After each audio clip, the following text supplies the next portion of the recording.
everyone, welcome to Minimal Mindful Mama. I'm Katie Mixon and I love sharing videos that help other busy moms to simplify their lives so that you can live the life that you want to live. Today's video, I'm sharing on a little bit of a different topic. Today I wanted to share with you how I've been healing my skin. Some of the things in this video may surprise you, so be sure to like this video and subscribe down below, and let's go ahead and jump right in. So a little bit of background. All through my teen years, I had really bad acne all the way up into my 20s. I tried all of the things to try to help it improve. I tried Neutrogena. We even shelled out for Proactive, which was really big at the time. And a lot of people had really good results from, but didn't really help my skin at all. A little before I got married, my skin was especially bad and I went to see a dermatologist. They put me on an antibiotic that I took orally and it did slightly make a difference. At the point when I went to see the dermatologist, my skin was the worst it had ever been, and it definitely saw improvement from taking that antibiotic. But it still was not clear or where I would want it to be. I did find that my skin was always better in the summertime when I would be getting more sun and be outside more. And I read that vitamin C could really help your skin as well. So I don't recommend doing this necessarily, but what I would do is I would slice limes and I would rub a lime slice over my face. I think this is probably a very harsh thing to do to your skin. However, I did see improvement when I did this. This, of course, then encouraged me to keep doing that, but it wasn't giving me the long-term results that I wanted. And I was concerned that the harshness and the acidity would maybe eventually damage my skin if I did that long-term. A year or two after we got married, I got pregnant, and I found that my skin completely cleared up while I was pregnant.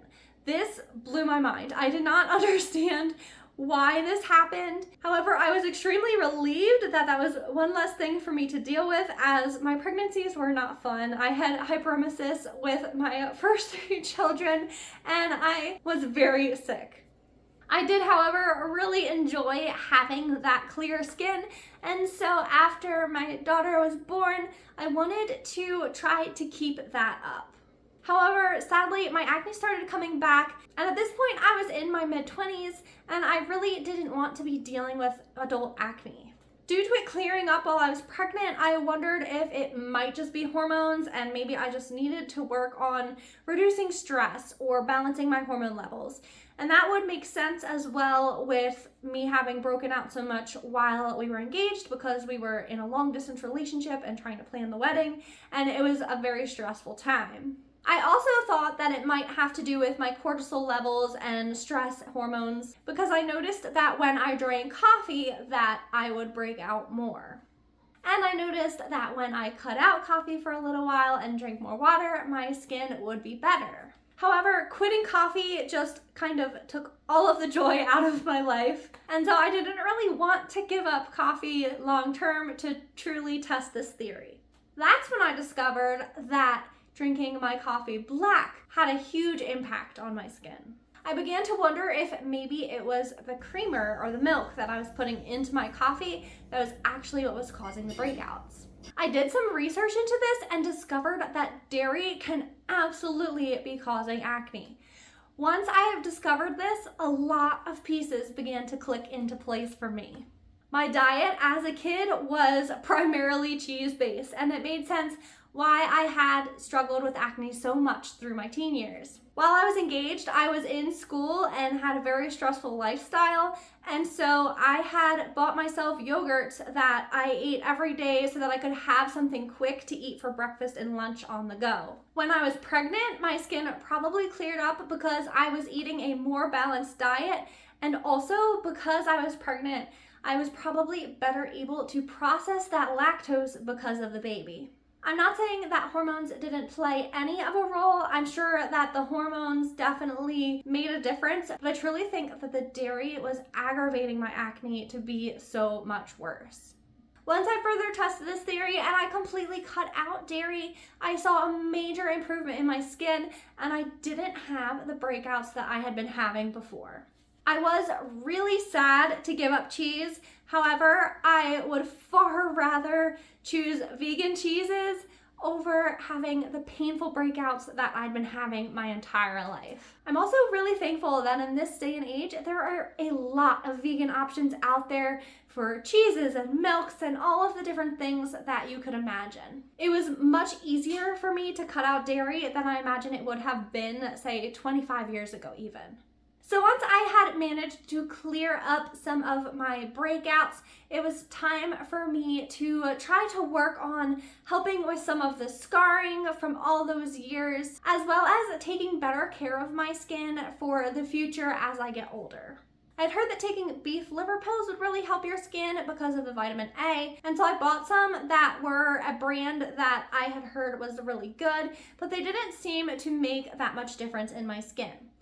I also had seen that coconut oil could maybe help, but I discovered that for me personally, the coconut oil caused me to break out more, and so I didn't really want to use that as my moisturizer. I tried several different options for moisturizers, and I didn't really find any that weren't too heavy on my skin and caused me to continue to break out. The first one that I found that worked really, really well, and I might not pronounce this correctly, but it was the Malin and Goet serum. That repair serum was the first thing that I had found that I could use as a nighttime moisturizer that wasn't too heavy on my skin, and it made a huge difference. I loved the way my skin looked and felt when I woke up in the morning. The next thing I discovered that really worked for me were frownies. I don't know if you've heard about frownies before, but they're technically like the natural alternative to Botox. They're just these little papers that you smooth onto your skin and you sleep with them on your face, and that way it can train your facial muscles to not be working so hard or to be stretched during your sleep time. It helps train your facial muscles to just relax at night, and I saw a huge difference with using these consistently. I've always wanted to age more naturally. I never wanted to do Botox, and I didn't really like the look of it. I want to have natural laugh lines and such. So I loved the idea of frownies, that they can help my face to naturally relax, but I get to avoid all of the artificial fillers and Botox and all of that. Next, I started looking for alternatives to that repair serum that I loved that might be a little bit more affordable, but a similar concept. That's when I discovered Peak Scents. A friend on Instagram shared that company with me, and they had a facial serum that was very similar to the consistency of the one I had been using before. I've tried several of the items from Peak Scents in their facial care line, and I have loved all of them. I like to use their vitamin C during the day as well as their facial toner, and then at nighttime I either use their night facial cream or that facial serum. I love that I've found skincare options that work really well for me without breaking me out. I really wanted to share this video because I feel like there are a lot of videos out there on skincare or healing acne, and a lot of them share really helpful tips, but I've not really heard the dairy being addressed commonly as a cause of acne. As someone who tried everything else that I could think of or that I could find that was supposed to help, discovering that cutting out dairy really made a huge difference in my skin was life-changing for me. And it might not work for you, and maybe what will heal your skin will be something totally different, but I just wanted to make this video and put this out there since I haven't heard it talked about much, because there's a possibility that it would help other people as well. I'd love to hear in the comments down below what your thoughts are on this.